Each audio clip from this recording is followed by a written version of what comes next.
We will now begin a 5-minute round of questions. And I am going to start since Chairman Capito is not here. And so, Ms. Turner, when we met, we discussed Nebraska's tribes, and in particular, as you know, the Santee Sioux tribe is facing ongoing water quality challenges. A no-drink order has been issued by the EPA in 2019 due to high manganese levels, and the tribe still trucks in potable water to this day. The tribe is actively working to upgrade its water infrastructure. EPA Region 7 has been collaborating with the tribe to conduct critical water testing, but long-term solutions are still needed. Ms. Turner, if you're confirmed, how do you plan to work with the tribes, including the Santee Sioux and regional EPA staff, to ensure tribal partners will always have access to clean water? Senator Ricketts, thank you for that question. And I do appreciate you making the time personally to meet with me whenever it was a week ago or so. And I hope things are going well in the moving into the new office. We're still in process. Good. Well, I wish you well. Yours is an important question, and I appreciate you raising the issue of the Santee Sioux access to drinking water, not just compliant with EPA's drinking water quality standards, but certainly in the accessibility to it and the adequacy of it in meeting tribal needs and any community's needs is a key priority within EPA's core mission of protecting human health and the environment. Should I be confirmed in this role as Assistant Administrator, I will make it a priority. I have already looked into this a little bit. I would like to sit with the Office of Water, understand, where we are, where EPA is, where the perhaps the roadblocks or the delays are. Work with the tribe, absolutely. Meet the tribe where they need to be met at. Make sure that our consultation process is being followed appropriately. But importantly, again, as an engineer by training, I hate a problem being put in front of me that we can't see a path through. And so you have my commitment to work with your office, the tribe, the other EPA offices to see where those roadblocks are and to try to make this happen. Great, great. Well, I encourage you to go visit. That would be great. That would be wonderful. We could have you in Nebraska. I would love to. Great. Nebraska is also very proud of our nuclear power. It's clean, safe, and reliable. Our Cooper Nuclear Station is an 835 megawatt facility that can generate power for about 385,000 residences, even in the hottest part of the summers, days like today. We look to continue to see how we can expand it going forward.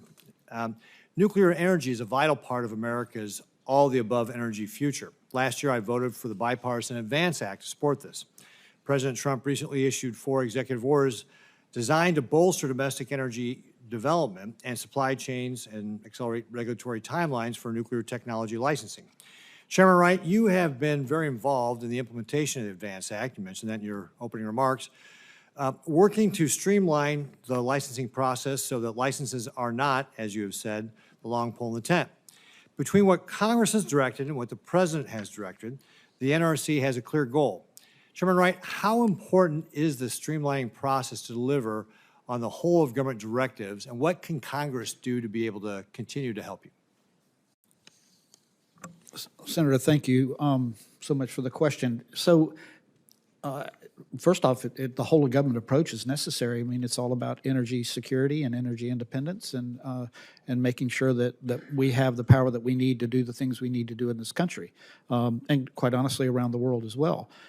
The Advance Act, by the way, and thank you for, on behalf of the NRC and myself, the Senate did a wonderful job in putting that legislation together. There's a lot of things that are in there that actually help the NRC become more efficient and are helping us focus on those the goals, timeliness goals, setting aggressive goals to get some of these advanced reactors or microreactors, these technologies moving.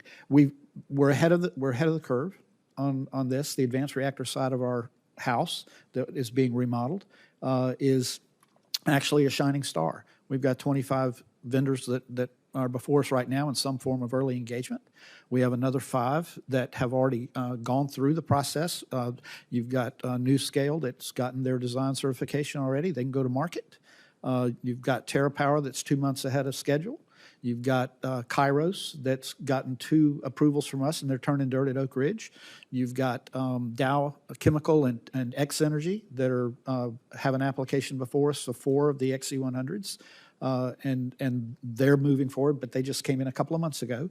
And now we've got the BWRX 300, which is, as you know, from the agreement that we have a memorandum of cooperation with Canada. The UK is a part of that now. Poland is an observer, and we're working with TVA and Duke, all trying to put together packages of data that can be used by either country in support of their application, so that and still allowing us the sovereign right to review and approve the license ourselves. So we've got a lot that's going on, and quite honestly, you know, the Advance Act and a lot of the parts of the executive orders from the White House, they align on this, as was mentioned by Senator Capito earlier. Okay. So I'm out of time, but is there anything Congress needs to do to be able to help you, or are you with the Advanced Act? Do you think you've got enough on your plate to be able to continue to push this forward? Well, I know that everything is still working on the environmental side of things, you know, trying to get things compressed, trying to move everything to the left, safety, the reviews, anything we can do to gain efficiencies. There are some things that we can't do that might have to, you know, like the mandatory hearing elimination. That's not anything we can do. We've done as much as we can do at the NRC, but that could be something that future legislation could address. And as I told you in our meeting, I think I met with you back in February, as I did with many of the members of this committee, we're going to stay in touch with you and give you, if there are things that we think we need, we're going to come to you about it. Great. Thank you very much. Senator Whitehouse.